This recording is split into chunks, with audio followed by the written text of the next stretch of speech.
Esse é o Distrito Federal. De acordo com a PNAD, o Distrito Federal é a unidade federativa com a maior renda per capita no país. R$ 3.300 por mês por habitante, quase o dobro da média do país. Dentro do Distrito Federal, a região mais nobre é o Lago Sul. Com um pouco mais de 26 mil habitantes, a renda média de um morador do bairro é de aproximadamente R$ 23 mil por mês, segundo dados da FGV Social. O que faz do Lago Sul não só o bairro mais rico do Distrito Federal, mas também de todo o Brasil. Em média, um habitante do Lago Sul é tão rico quanto um habitante da França, Reino Unido ou Nova Zelândia.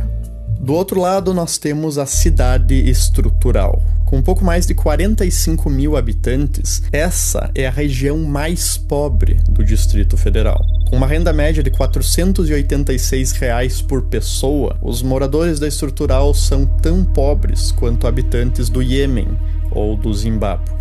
E essa desigualdade de renda tem um impacto profundo na vida dos habitantes dessas duas regiões. Enquanto a expectativa de vida no Lago Sul passa de 80 anos, na estrutural ela mal chega a 73. Enquanto 90% das residências no Lago Sul têm internet banda larga, só 38% na estrutural tem o mesmo acesso. Um quarto da população da estrutural ainda sofre com esgotamento a céu aberto, enquanto que no Lago Sul isso não é um problema.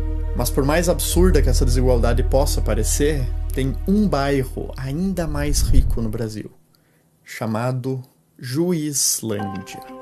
Nessa nobríssima região vivem aproximadamente 18.200 excelentíssimos habitantes. Apesar de ser um bairro pequeno perto de outros pelo Brasil afora, ele é uma potência econômica. Em média, cada habitante da Juizlândia recebeu ano passado R$ 59 mil por mês líquidos, mais que o dobro dos rendimentos dos moradores do Lago Sul. Com essa renda, cada habitante da Juizlândia ganha mais que o dobro do que um americano, e é mais rico do que os habitantes de Luxemburgo e Liechtenstein, dois dos países mais ricos do mundo. Na verdade, se a Juizlândia fosse um país, ela seria o segundo país mais rico do mundo, atrás em riqueza somente de Mônaco, um paraíso fiscal europeu conhecido pelos seus cassinos, bancos sigilosos e iates multibilionários. A Juizlândia, é claro, não é um bairro que exista de verdade. Na realidade, ela é a representação de todo o grupo de 18.265 juízes e desembargadores ativos no Brasil. Cale a boca, senhora! Sente-se! Retira daqui agora. O senhor tá inseguro, doutor. O senhor parece o poodle latindo pro pitbull. Um país ainda tão pobre quanto o nosso, a elite do judiciário forma uma casta à parte. Uma verdadeira aristocracia togada que compromete não só o dinheiro público, mas toda a nossa economia. Aliás, nós prendemos, tem gente que solta. Nesse vídeo eu vou te mostrar como o judiciário brasileiro se tornou um dos mais caros e ineficientes do mundo. E como que isso importa tanto pro seu bolso, mesmo que você nunca tenha pisado num tribunal.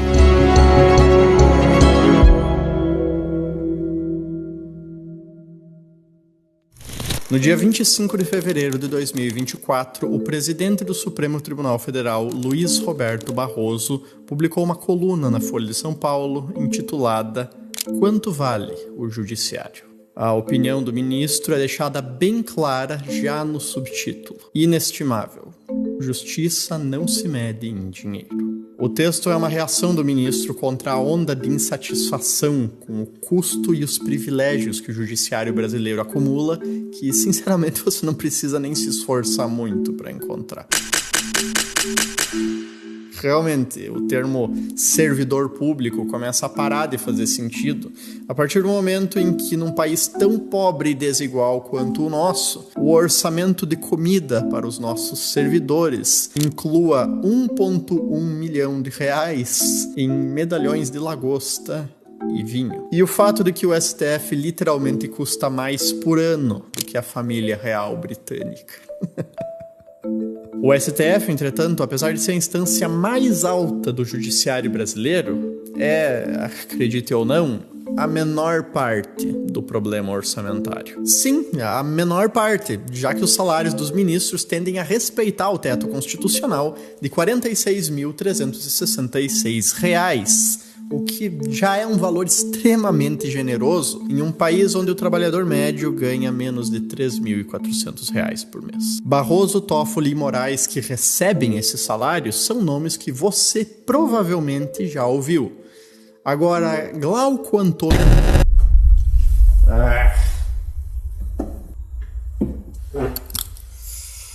Bom, por motivos de segurança pessoal, é melhor eu não citar esses 10 nomes aqui. Mas esses são os 10 juízes e desembargadores do Tribunal de Justiça de Rondônia que, em fevereiro do ano passado, ganharam cada um mais de R$ 1 milhão líquido nas suas contas. R$ 1 milhão, já descontado todos os impostos, num único mês. Esse vídeo já é perigoso o suficiente para eu estar fazendo, então eu não vou citar os nomes aqui.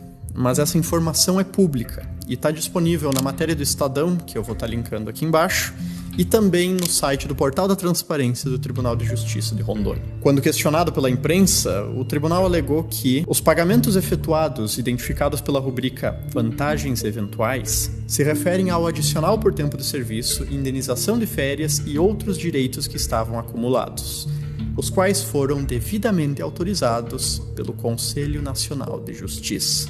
Essas vantagens eventuais e indenizações são a ferramenta através do qual um juiz ou desembargador, que deveria ganhar pela lei no máximo R$ 46.300, conseguem ganhar mais de 1 milhão. A grande sacada do judiciário brasileiro, não contente em conseguir comprar uma casa por ano com o seu salário, foi acumular esses penduricalhos. Como, por exemplo, auxílio moradia de R$ 4.300 por mês, mesmo para juízes que já têm casa própria, auxílio alimentação, auxílio saúde, auxílio creche, adicional por tempo de serviço, licença prêmio não gozada, indenização por férias não gozadas, gratificação por acúmulo de função, ajuda de custo para mudança e gratificação por convocação ao tribunal.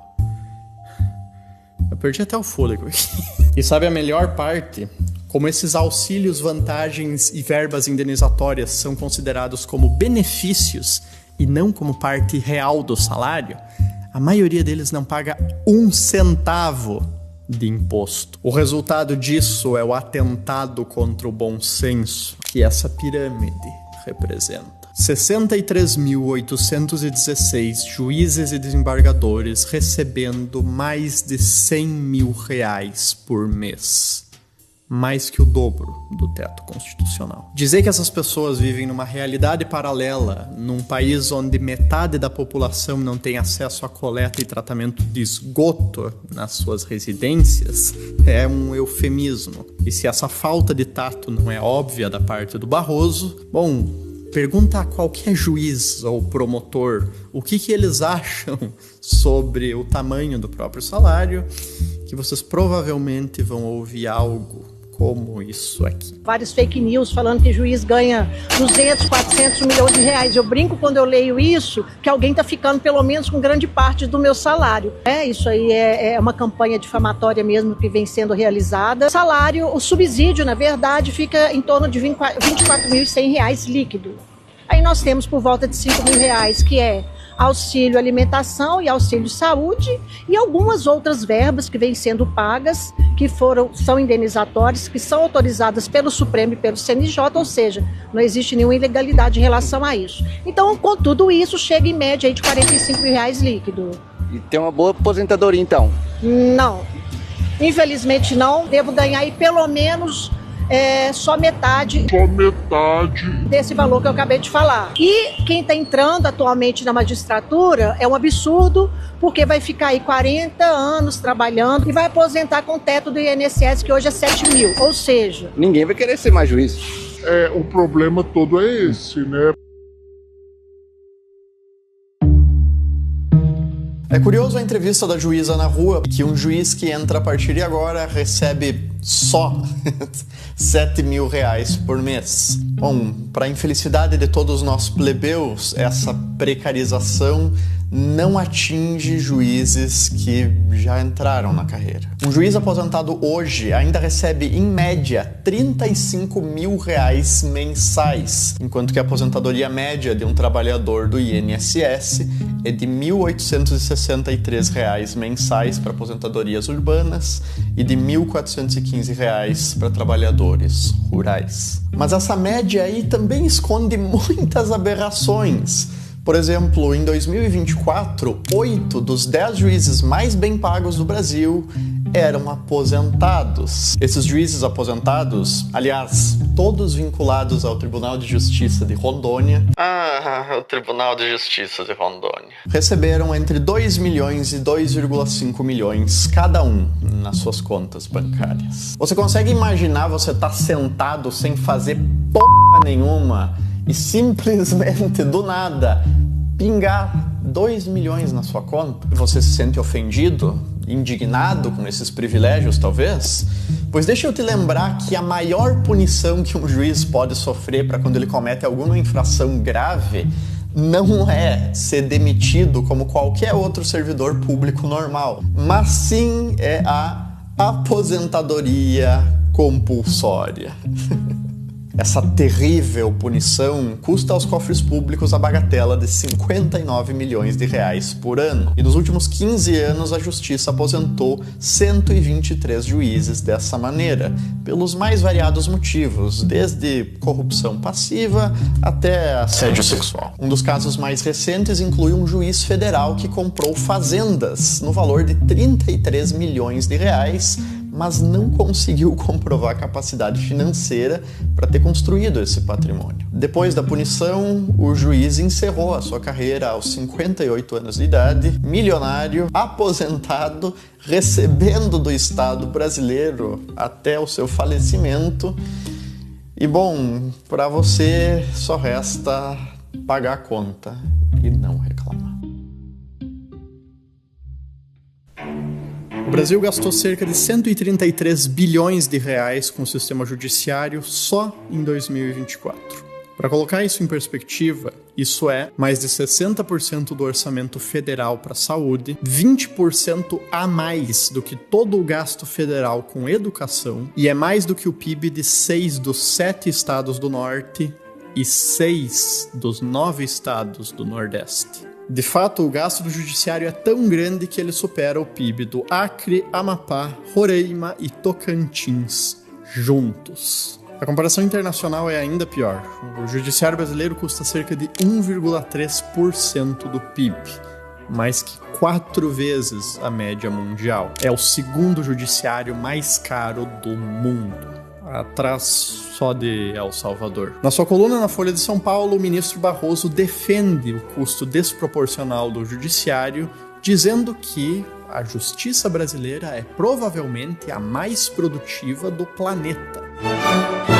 Na realidade, o Brasil gasta 10 vezes mais com o judiciário do que os americanos e 4 vezes mais que os alemães. Por que o Ricardo entrou embaixo da mesa ali, doutor? E mesmo assim, a gente tem 3 vezes menos juízes per capita do que a Alemanha e os nossos julgamentos demoram de 3 a 10 vezes mais tempo para sair do que lá. Os nossos magistrados estão entre os mais bem pagos do mundo e a nossa justiça entre uma das mais lentas do mundo. O tempo médio para a resolução de um processo pendente no Brasil é de 4 anos e 3 meses na Justiça Federal, 4 anos e 5 meses na Justiça Estadual e, no caso das execuções fiscais, o tempo médio chega a 7 anos e 9 meses. Para comparação, o tempo médio para a resolução de um processo na França, que tem um dos sistemas de justiça mais lentos da União Europeia, é de 1 ano e 8 meses. Na Coreia do Sul é de apenas 5 meses. E toda essa demora, muitas vezes aliada com interpretações bastante criativas das nossas leis por juízes Brasil afora, acaba gerando um custo ainda mais alto para a sociedade, aumentando a imprevisibilidade das decisões e gerando aquilo que nós economistas chamamos de insegurança jurídica. Um estudo da FEComércio de São Paulo estimou que o custo direto da insegurança jurídica no Brasil para as empresas ultrapassa 9 bilhões de reais, em razão das leis ambíguas e decisões judiciais que frequentemente divergem da legislação vigente. Para o ministro Barroso, essas queixas são infundadas. E há, abre aspas, uma certa lenda de que haveria insegurança jurídica no Brasil. Enquanto isso, o STF, como colegiado, determinou que pode cobrar retroativamente impostos, caso ele mude a sua interpretação de decisões tributárias já julgadas e nas quais não cabe mais recurso. E o ministro Toffoli, em decisão monocrática, suspendeu uma multa de mais de 10 bilhões de dólares da JF, empresa dos irmãos Wesley e Joesley Batista, da qual a sua esposa, Roberta Rangel, é advogada. O custo de oportunidade do orçamento faraônico do judiciário também é algo extraordinário.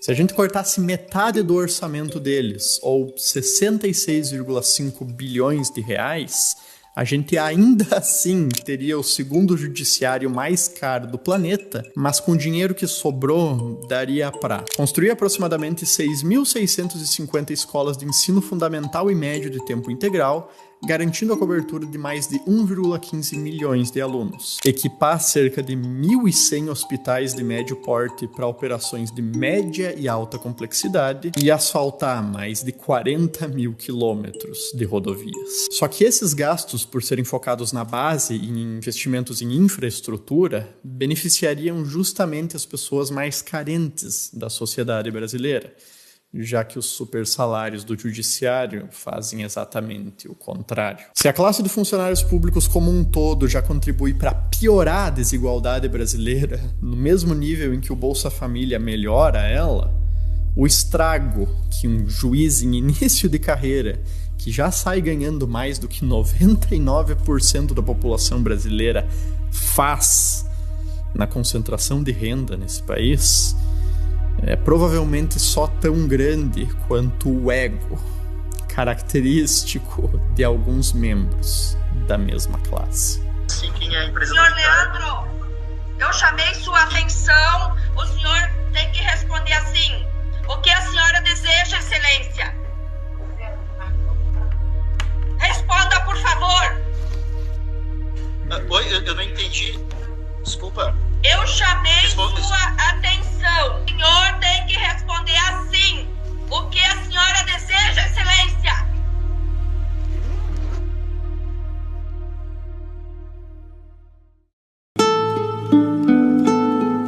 Sabe, quando eu solto esses vídeos, é bem comum que, apesar das pessoas gostarem, elas comentem: "Ah, André, mas tu só reclama e não dá solução nenhuma." E a verdade é que sempre tem algo que poderia ser feito. Pode ser aprovar uma limitação ou o fim dos penduricalhos, com uma interpretação mais rigorosa sobre o teto constitucional dos juízes. A lei orgânica da magistratura poderia ser reformada, poderia ser exigido mais transparência dos tribunais na divulgação dos benefícios que os magistrados recebem, a remuneração poderia ser vinculada à produtividade dos magistrados, poderia se propor o fim da aposentadoria compulsória como punição e poderia ser feita uma reforma da previdência específica de juízes, promotores e desembargadores para equiparar eles mais com o resto da população. O problema é que, talvez mais do que qualquer outra coisa que eu já tenha falado aqui nesse canal, indústria, carros, zona franca, reformar o judiciário é absurdamente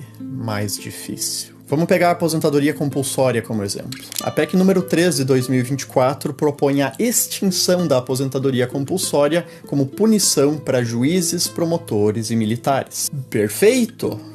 Mas a proposta já está há mais de 1 ano em tramitação no Senado e sequer saiu da Comissão de Constituição e Justiça. E se a gente for se basear no histórico do Legislativo, bom, uma proposta praticamente idêntica a essa, a PEC 53 de 2011, que extinguia a aposentadoria compulsória para juízes e promotores, levou 2 anos para ser aprovada no Senado. Depois disso, ela foi enviada para a Câmara dos Deputados, apensada em outra PEC, e ficou 12 anos sendo tirada de pauta, colocada em pauta de novo, arquivada, desarquivada, na CCJ e sequer foi votada.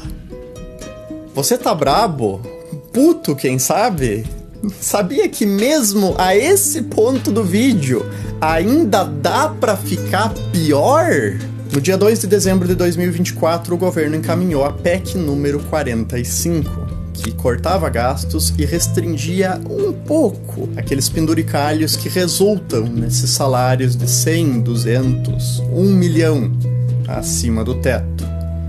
Sabe o que os excelentíssimos membros do judiciário fizeram?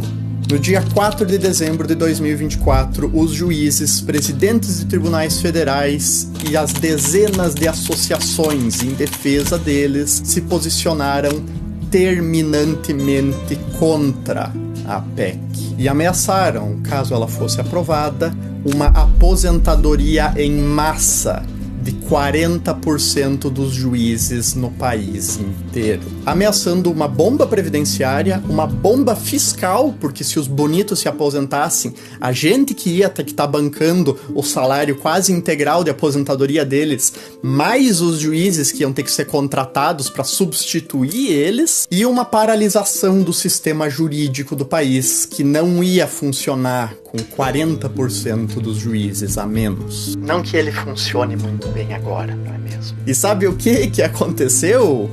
No dia 20 de dezembro, 16 dias depois, o Congresso cedeu e esse trecho da proposta caiu.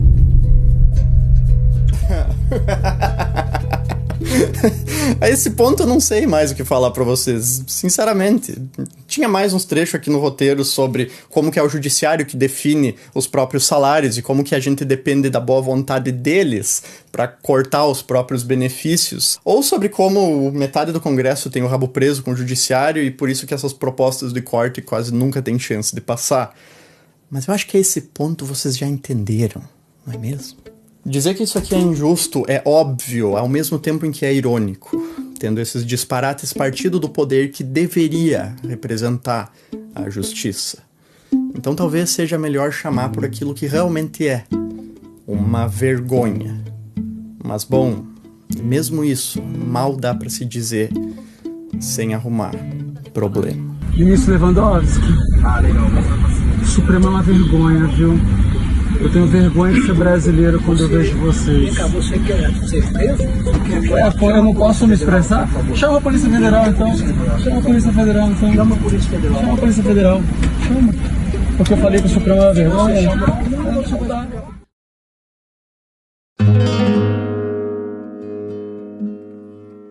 Voltando à coluna do Barroso uma última vez, talvez o valor da justiça seja realmente inestimável.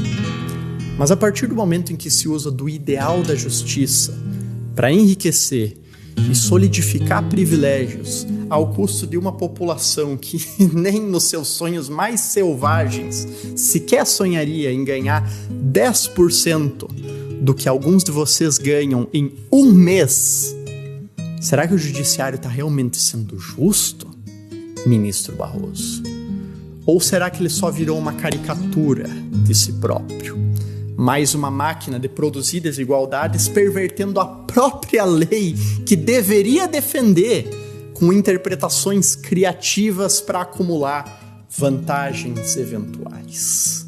E se esse vídeo chegar em algum juiz, o senhor ou a senhora podem ficar à vontade para ficar com raiva e me esculachar. Mas tenta sair da sua bolha de hiperprivilegiados só por 1 minuto e se perguntar: será que 30 mil reais não é o suficiente? 46 mil reais não é o suficiente? Eu sei que o primo do tio da tua mulher trabalha num escritório de advocacia internacional e tira 200 mil reais por mês. Ou que o teu cunhado tem a fazenda de 15 mil hectares no Mato Grosso do Sul e que perto deles tu realmente não ganha muito dinheiro. Mas tem 99% da sociedade brasileira que ganha menos que tu. Metade deles ia levar 3 anos poupando tudo o que ganha para acumular o que você ganha em um mês. Não tá bom já?